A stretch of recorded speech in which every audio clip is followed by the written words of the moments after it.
चलिए, आज मैं आप लोग के लिए लेके आई हूँ आप लोग के सिलेबस में वाक्य परिवर्तन। देखिएगा, दिया हुआ है व्याकरण में, ठीक है। तो वाक्य परिवर्तन होता क्या है? तो वाक्य परिवर्तन वही होता है कि आप लोग को एक ही जो है वाक्य दिया रहेगा, यानी एक सेंटेंस दिया रहेगा, उसको आप लोग को परिवर्तित करना होगा दूसरे सेंटेंस में।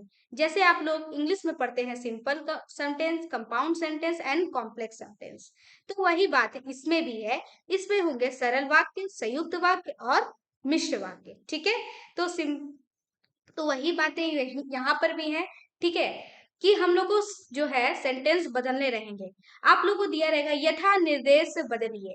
आप लोग को क्वेश्चन पेपर में एक वाक्य दिया रहेगा, उसके सामने ब्रैकेट में या साइड में लिखा होगा कि मिश्र वाक्य या संयुक्त वाक्य। तो आपको वो वाक्य भले ही सरल वाक्य में दिया रहे, तो आपको अगर बोला जाएगा कि उसे संयुक्त वाक्य में परिवर्तित करिए, तो आप उसे संयुक्त वाक्य में परिवर्तित करिएगा। यदि वहां लिखा रहेगा ब्रैकेट में कि मिश्र वाक्य, तो आप लोग उसे मिश्र वाक्य में परिवर्तित करिएगा, ठीक है।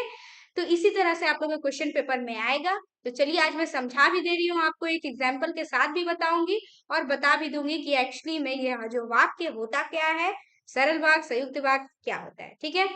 तो वाक्य परिवर्तन क्या है? तो किसी वाक्य को दूसरे प्रकार से वाक्य में बिना अर्थ बदले परिवर्तित करने की प्रक्रिया को वाक्य परिवर्तन कहते हैं।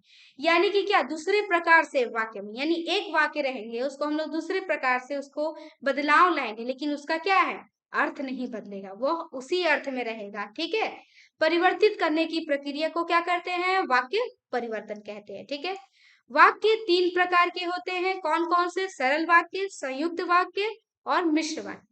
सरल वाक्य को कहते हैं सिंपल सेंटेंस, संयुक्त वाक्य को कहते हैं कंपाउंड सेंटेंस और मिश्र वाक्य को कहते हैं कॉम्प्लेक्स सेंटेंस, ठीक है।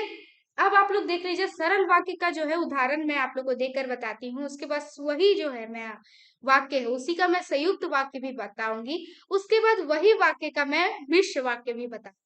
तो चलिए देखते हैं हम लोग। हर तरह के मुसीबत से घिरा रहने पर भी वह घबराया नहीं। तो अब इसे हम लोग संयुक्त वाक्य में परिवर्तित करते हैं। और सबसे बड़ी बात, आप लोग संयुक्त वाक्य में आप लोग को दो, मैं एक ट्रिक बताती हूँ, उसके जरिए आप लोग बहुत इजी, उसमें या तो आप ये किंतु, परंतु और तथा, ये जो चार है अधिकतर आप लोग को दिखते हैं, बहुत कम चांस होता है कि इसके अलावा कोई शब्द होंगे, लेकिन आप लोग इसी के जरिए आप लोग कर सकते हैं, ठीक है, उसमें परिवर्तन संयुक्त वाक्य में। तो मुसीबत से वह हर तरह से घिरा परंतु वह घबराया नहीं। देखिए, इसमें कोई परिवर्तन नहीं आया, ठीक है। उसी तरह मिश्र वाक्य में कहते हैं यद्यपि वह हर तरह से मुसीबत से घिरा था तद्यपि घबराया नहीं। देखिए, इसमें भी परिवर्तन नहीं आया। तो आप लोग को इसी तरह से एग्जाम में परिवर्तन करने होंगे, ठीक है। तो आज के लिए इतना ही। अगले वीडियो में मैं आप लोग के जो है ईयर पेपर के जो है सारे ईयर पेपर के जितने भी होंगे सरल वाक्य, संयुक्त वाक्य, मिश्र वाक्य, आप लोग को उसमें दिए होंगे, मैं सारे सॉल्व करके आप लोग के समक्ष रखूंगी। एक वीडियो हम लोग मिलते हैं नेक्स्ट वीडियो में, वो हमारे वाक्य परिवर्तन पे ही नोट्स रहेगा, जो कि सारे ईयर के उसमें सॉल्व किए रहेंगे सारे क्वेश्चन पेपर्स, ठीक है। तो आज के लिए इतना ही, हम लोग अगले वीडियो में मिलते हैं। Okay, bye.